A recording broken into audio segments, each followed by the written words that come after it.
Before your Eureka J20 robot vacuum can start cleaning every corner of your home, it needs one thing: to be connected.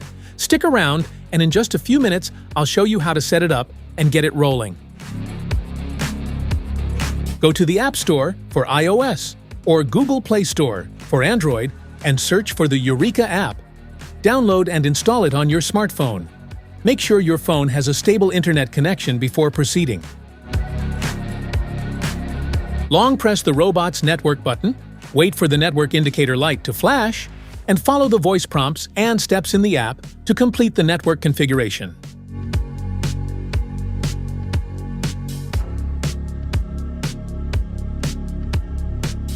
Open the app and tap Add Device and follow the in-app instructions. Power on your robot, select your Wi-Fi network, and enter the password when prompted.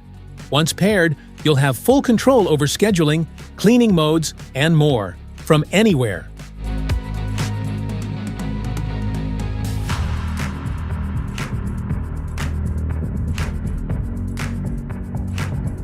That's all it takes to connect your Eureka J20 robot vacuum. Thanks for watching, and if this video helped you out, don't forget to like and subscribe for more helpful tips.